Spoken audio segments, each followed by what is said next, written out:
주님이 부활하셨습니다. 정말 우리 뼛속 깊이 그 은혜를 감사하고 잊지 말고 하늘나라까지 가시기를 축복합니다. 아멘. 공주병이 심한 엄마가 음식을 해놓고 아들과 테이블에 마주 앉았습니다. 엄마가 아들에게 금상첨화라는 대답을 기대하면서 이렇게 질문을 했습니다. 아들, 엄마는 얼굴 예쁜데 요리도 잘하지? 그치? 이걸 사자성어로 하면 뭐라고 할까? 라고 물어봤어요. 그러니까 아들이 대답을 합니다. 뭘까? 자화자찬? 그러니까 당황해서 엄마가 그거 아니지. 그러니까 또 뭐지? 라고 물어봤어요. 엄마가 그러니까 아들이 알겠다. 과대망상? 그렇게 얘기를 했어요. 엄마가 살짝 실망을 했습니다. 아니지. 금자로 시작하는데 뭘까? 그러니까 아이가 알겠다. 금시초문 이렇게 대답을 해서 틀렸죠? 오늘은 부활주일입니다. 예수님께서 우리의 죄를 대신 지시고 십자가에서 죽으셔서 우리의 죄를 다 용서해 주셨습니다. 그런데 다시 사시기까지 하셔서 우리에게 부활의 소망을 주셨습니다. 사자성어로 이것을 뭐라고 하겠습니까? 금자로 시작하는데요,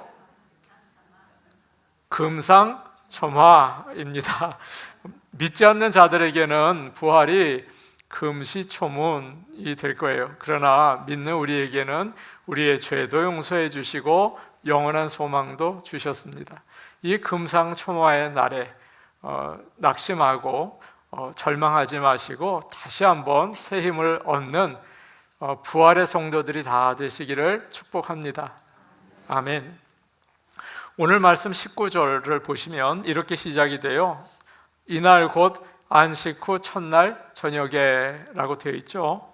안식 후 첫날 저녁은 예수님께서 부활하신 그날 저녁을 이야기합니다. 그날 막달라 마리아는 부활하신 주님을 만나고 너무 기뻐서 사람들에게 막 얘기하고 다녔습니다. 부활 주일을 지난 오늘 예배를 드리고 사람들에게 부활의 소식을 전하시기를 바랍니다. 그런데 그 저녁에 제자들이 무엇을 하고 있습니까? 그들은 예수님과 마지막 식사를 한 그 장소 마가의 다락방에서 모였습니다. 그리고 아무 일도 하지 않고 벌벌 떨고 있었습니다. 예수님을 반역자로 죽인 유대인들이 제자들까지 잡아서 죽이면 어떡하나 염려를 했던 거죠. 얼마나 두려웠는지 오늘 말씀을 보니까 어떻게 하고 있습니까? 모든 문들을 다 닫았다라고 얘기했습니다. 여기서 닫았다는 말은 locked, 문을 꽁꽁 잠갔다 그런 뜻입니다. 문을 꽁꽁 잠고 몰래 숨어 있었습니다. 그들은 두려웠습니다. 그런데 갑자기 부활하신 주님께서 그들 가운데 나타나셨습니다. 주님이 문을 좀 열어라 그러지도 않으셨고 내가 열고 들어간다 그러지도 않으셨습니다. 두려워 떨고 있는 제자들 가운데 나타나셨습니다. 얼마나 감사하고 놀랐을까요? 여러분, 예배 드리러 우리 부활주일 아침에 모였습니다. 이 자리에 부활의 주님께서 우리와 함께 하시는 줄을 믿습니다. 아멘. 뿐만 아니라 여러분의 가정과 여러분의 두렵고 불안한 마음 가운데에도 부활의 주님이 임하시기를 축복합니다. 아멘. 초대교회 성도들에게는 이런 전통이 있었습니다. 주일 저녁에 모이는 거예요. 우리도 그랬죠? 저녁 예배 있었잖아요. 주일 저녁에 모여서 예배를 드리면서 마라나타라는 기도를 하는 전통이 있었습니다. 주님 오십시오. 부활의 주님 그때처럼 지금 오십시오 라고 기도한 거죠. 이렇게 부활하신 날 저녁에 주님이 제자들 앞에 나타난 것을 기억하면서 저녁 예배가 시작이 되었습니다. 지금은 거의 없어졌죠. 그러나 우리도 주일 저녁에 예배를 드렸습니다. 부활의 주님을 만나는 방법은 먼저 믿는 성도들이 함께 모이는 것입니다. 여러분, 이것이 너무도 중요해요. 믿는 자들이 함께 모여서 기도하고 찬양할 때 부활의 주님을 만나게 됩니다. 요즘에는 코로나를 지나면서 사람들이 다 자기 집에 앉아서 이렇게 스마트폰 꺼내서 누르면서 예배를 드립니다. 부활의 주님을 만나기가 어렵습니다.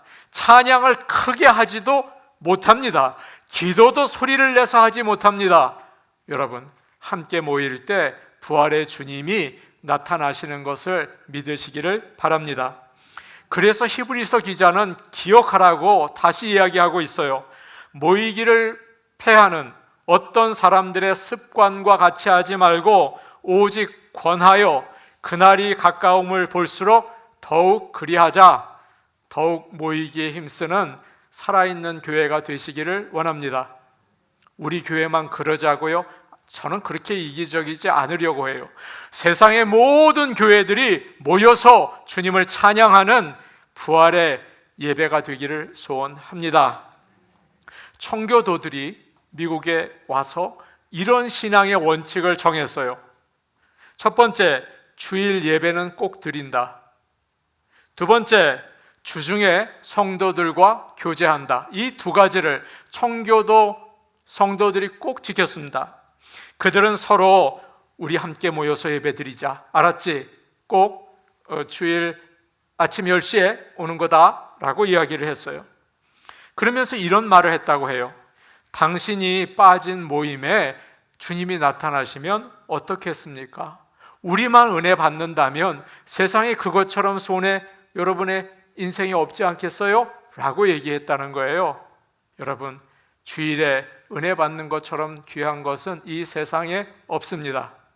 돈 더 버는 것보다 비교할 수 없는 하늘의 은혜를 받으시기를 바랍니다. 19절 말씀 우리 같이 볼까요? 19절 말씀입니다. 함께 보십니다. 시작. 이날 곧 안식 후 첫날 저녁 때에 제자들이 유대인들을 두려워하여 모인 곳에 문들을 닫았더니 예수께서 오사 가운데 서서 이르시되 너희에게 평강이 있을지어다. 아멘. 부활의 주님께서 제자들에게 처음 나타나셔서 한 말이 있습니다. 무엇입니까? 너희에게 평강이 있을지어다. 우리말로는 길지만 우리가 잘 아는 샬롬이라는 말입니다. 이 말은 이스라엘 사람들이 만날 때마다 하는 말이었습니다. 아주 평범한 인사말이죠. 안녕하세요 라는 말과 같아요. 그리고 주님께서는 손과 옆구리를 보여주셨습니다. 나 귀신 아니다. 누가복음 24장을 보면 사람들이 놀라서 주님을 귀신이라고 생각했어요. 야, 나 귀신 아니다. 죽었지만 부활했다 라고 보여주신 것입니다.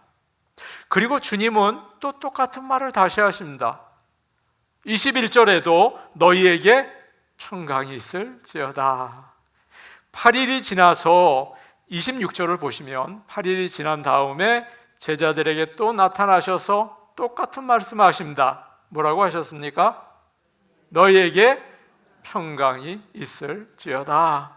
여러분, 이렇게 똑같은 인사 계속하는 일이 어디 있습니까? 제가 여러분에게 안녕하셨어요.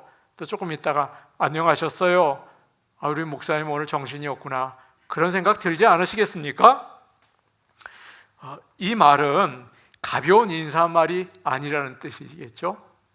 부활의 주님은 두려워 떠는 제자들에게 너희에게 평안이 있기를 내가 원한다. 그렇게 말씀하시는 것입니다. 여러분에게도 평안이 있기를 축복합니다. 아멘.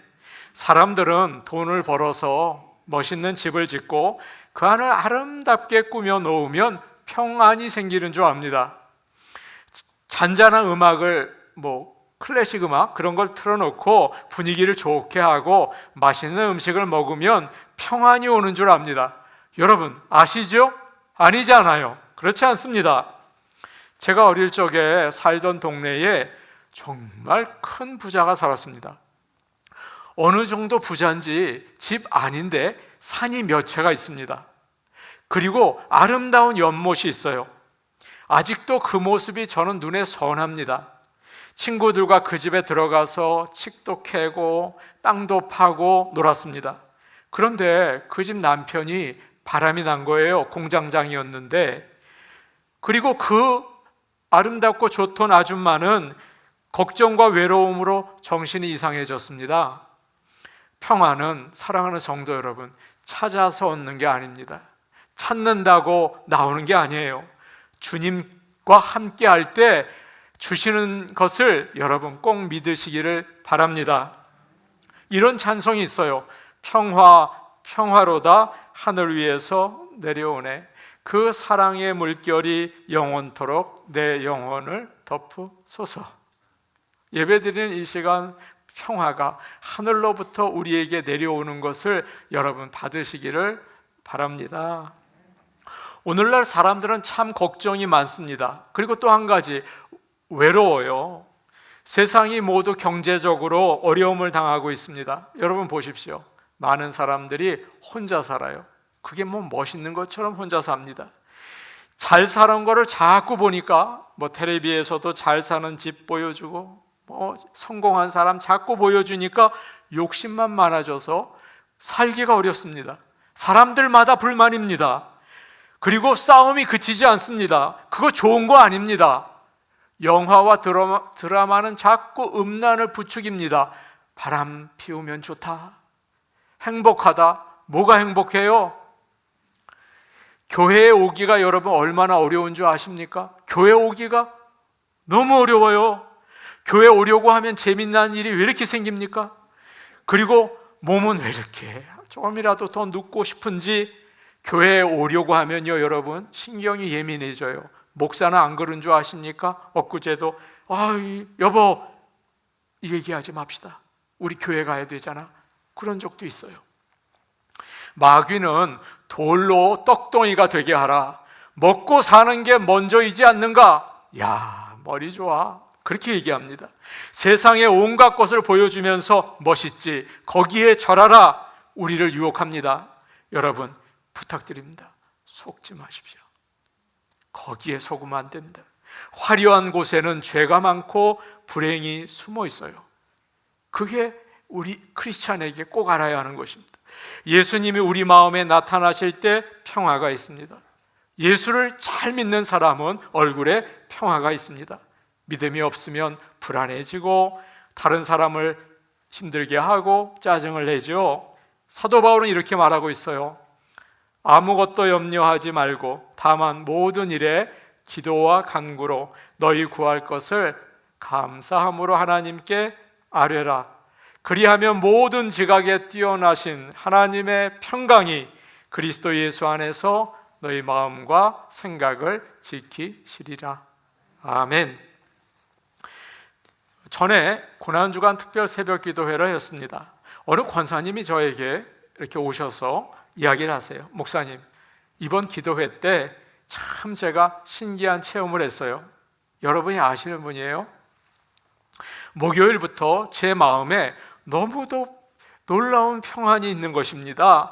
그거 말하지 않으면 안 될 것 같아서 목사님한테 말씀드려요 라고 했습니다. 제가 놀랐습니다. 주님의 은혜가 임하면 평안합니다. 오늘 우리 같이 예배 드리는데 주님의 평안이 있기를 간절히 기도합니다. 이번 고난주간 특별 새벽 기도회는 저에게는 참 특별했습니다. 코로나를 지나고 나니까 몸이 말을 안 듣는 거예요. 목회하는데 뻣뻣한 거예요. 왜냐하면 쉬었거든요, 많은 시간. 그래서 특별 새벽 기도회가 참 저에게는 힘들었습니다. 그러나 하나님께서 저에게 큰 은혜를 주셨어요.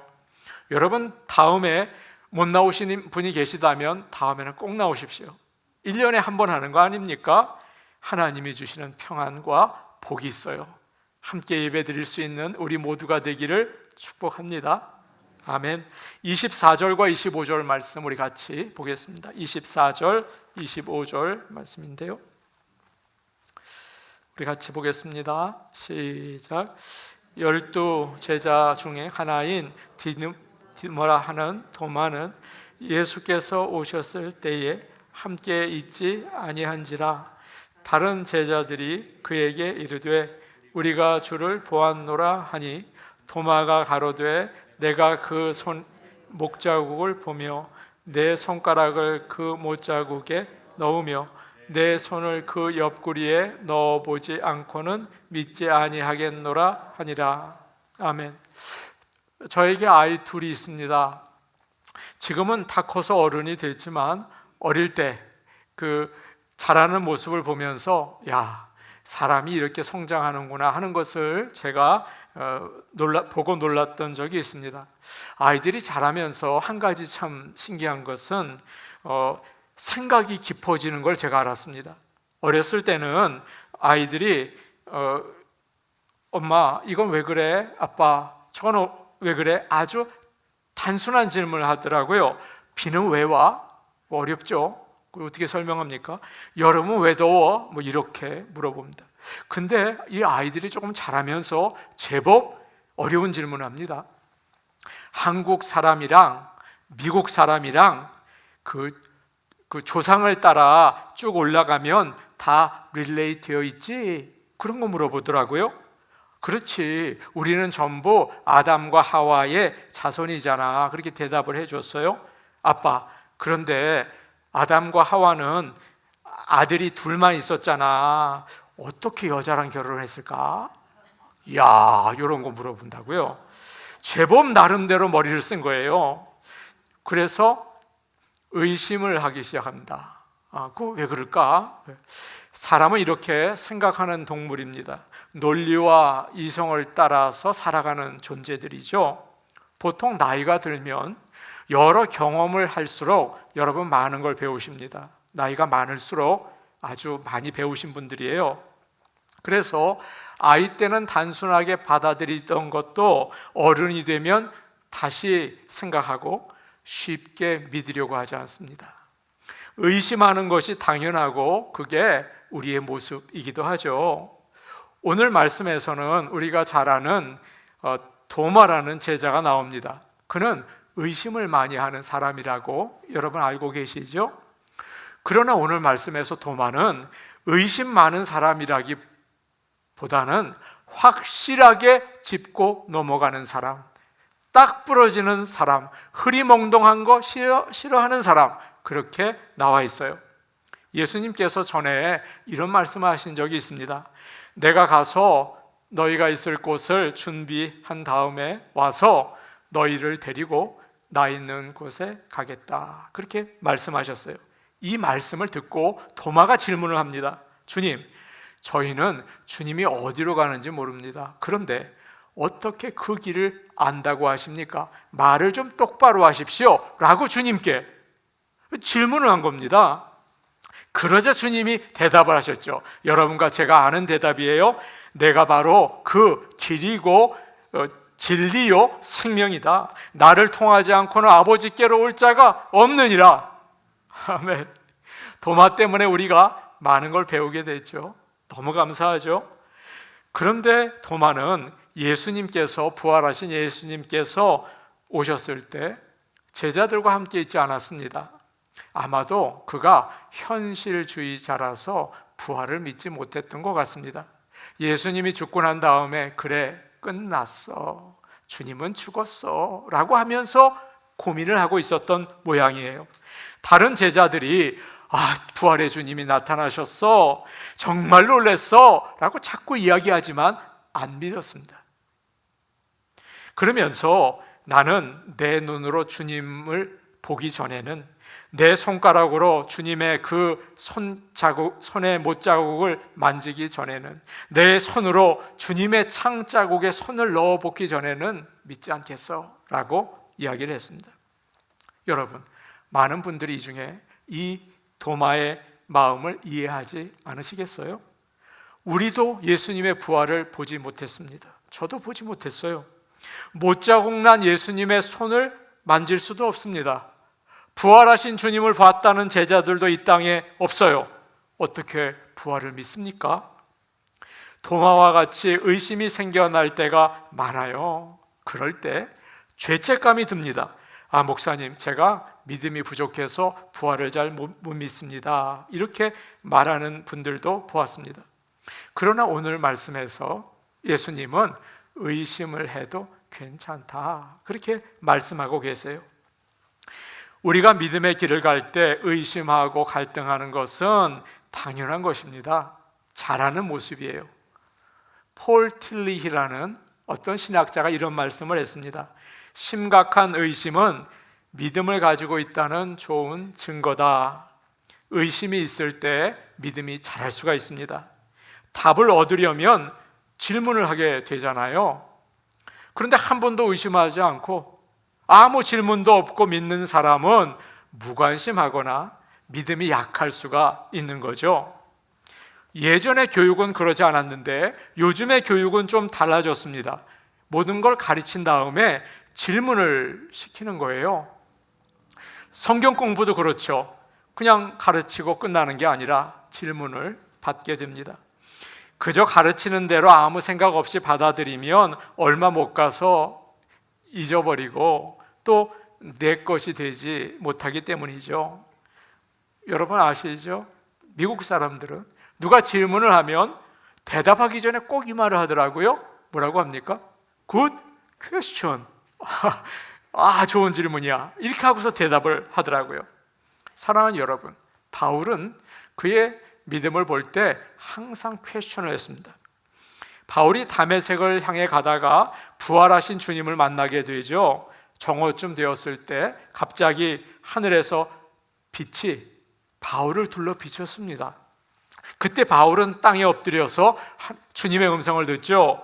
사울아, 사울아, 네가 왜 나를 박해하느냐? 그 말씀이 바울의 마음에 와닿았을 때 그의 인생이 바뀌게 되었습니다. 그런데 그 다음에 바울이 기가 막힙니다. 주님, Who are you? 누구이십니까? 라고 묻습니다. 내 길을 가로막는 주님은 누구이십니까? Good question. 참 좋은 질문이죠. 여기서 그치지 않아요. 사도행전 22장 10절을 보면 주님, 제가 무엇을 하면 되겠습니까? 또 물어본다고요.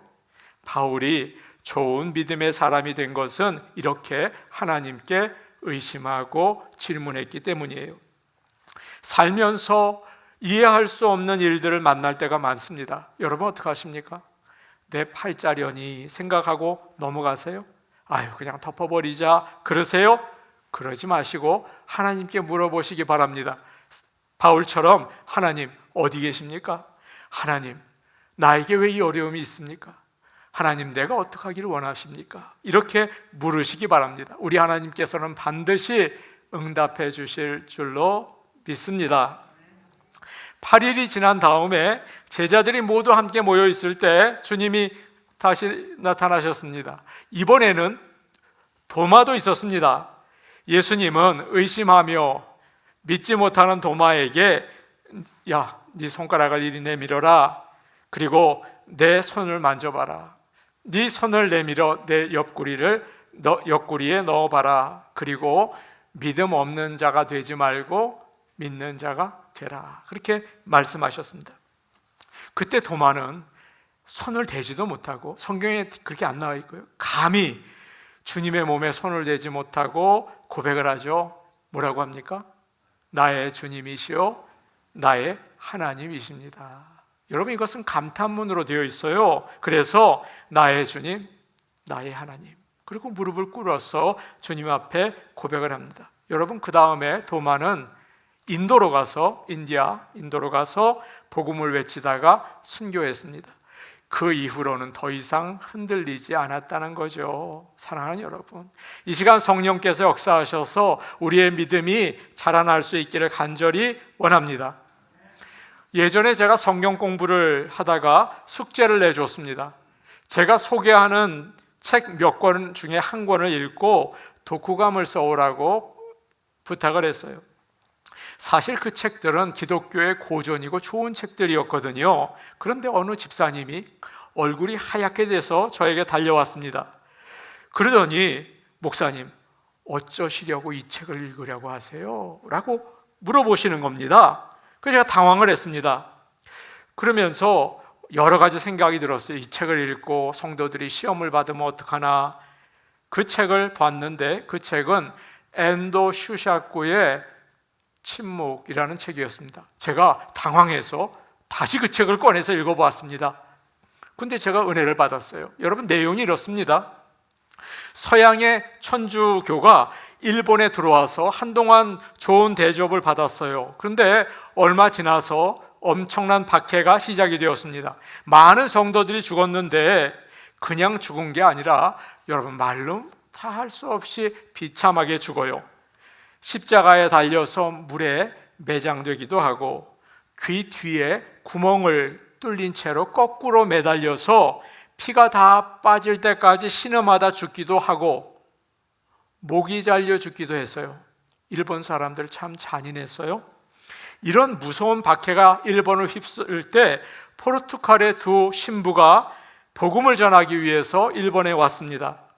한 신부는 결국 죽임을 당하고, 다른 신부는 예수님의 사진을 발로 밟고 배교하는 것으로 이 이야기가 끝이 나요. 소망이 없어요. 참 처절해요. 실패한 신앙인의 모습이에요. 이 책 표지에 이런 성경 구절이 적혀 있었습니다. 제9시쯤에 예수께서 크게 소리질러 가라사대, 나의 하나님, 나의 하나님, 어찌하여 나를 버리셨나이까. 저는 이 책을 읽으면서 어떻게 성도들이 이해해야 하나 고민을 했습니다. 사랑하는 여러분, 이 세상은 이런 십자가의 역사입니다. 일제시대 때 많은 목사님들이 신세참배 반대를 하다가 돌아가셨고, 유대인들은 2차 세계대전 가운데에서 하나님 어디 계십니까? 하나님 왜 침묵하십니까? 그러다가 가스실에서 죽었습니다. 사실 저와 여러분의 인생도 실패가 참 많죠. 눈물이 많아요. 나를 승리로 이끌 줄 아셨는데 뼈아픈 실패로 인도하십니다. 그때 우리는 물어봅니다. 하나님, 왜 침묵하십니까? 의심밖에 남는 게 없어요. 왜 세상에서 승리한 그리스도만 이야기하나? 고난의 그리스도, 처절하게 죽어간 그리스도는 왜 외면하는 것일까? 여러분, 그런 생각 들지 않으세요? 그러나 참 재밌게도 이 소설은 희망으로 끝이 납니다. 그분은 결코 침묵하고 있었던 것이 아닙니다. 그분이 침묵하고 있었다 하더라도 나의 오늘까지의 인생은 그분과 함께 있었습니다 라고 하면서 그 책이 끝이 납니다. 사랑하는 여러분, 부활하신 예수님은 우리와 함께 하십니다. 우리가 힘들 때, 어려울 때도 우리와 함께 하시면서 부활의 소망을 주십니다. 나도 그랬지, 내 손과 옆구리를 한번 만져봐라 라고 하면서 십자가의 주님을 보여주십니다. 예수님은 제자들이 깊은 절망과 의심 가운데 빠져 있을 때 나타나셨습니다. 오늘날 우리도 마찬가지죠. 의심하고 갈등 가운데 살아갈 때 부활의 주님이 나타나셔서 못 박힌 손과 옆구리를 보여주십니다. 주님이 무덤에 계실 때 잠시 동안 죄와 죽음과 사탄이 기뻐서 날뛰었지만 우리 주님께서 다시 사셨습니다. 우리 주님께서 부활하셨습니다. 그래서 진리와 생명이 이기는 것을 보여주셨습니다. 이보다 큰 기쁨이 어디 있습니까? 그리고 우리로 나의 주님이시고 나의 하나님이십니다 라고 고백하게 하십니다. 사랑하는 성도 여러분, 오늘 주님의 말씀을 다시 한번 기억하시기를 원합니다. 나는 부활이요 생명이니 나를 믿는 자는 죽어도 살겠고 살아서 믿는 자는 영원히 죽지 아니하리라. 아멘. 이것을 믿고 의심과 죽음에서 벗어나서 점점 더 십자가와 부활의 주님께 가까이 나가시는 저와 여러분이 되시기를 축복합니다. 아멘. 우리 같이 기도하겠습니다. 은혜로우신 하나님 아버지, 부활의 주님을 찬양합니다. 세상에 실망과 어려움이 많지만 하나님께서 우리에게 함께 하시고 또 평안을 주시고 영원한 약속을 통해서 일어나게 해 주실 줄로 믿습니다. 주님의 능력의 팔로 붙잡아 일으켜 주실 줄로 믿습니다. 비록 실패하고 어렵지만 도마처럼 의심이 들지만 주님께서 이 시간 나타나셔서 주님의 손자국, 손의 못자국과 옆구리의 창자국을 보여주셔서 다시 한번 믿음으로 일어서게 도와주시옵소서. 예수님의 이름으로 기도하옵나이다. 아멘.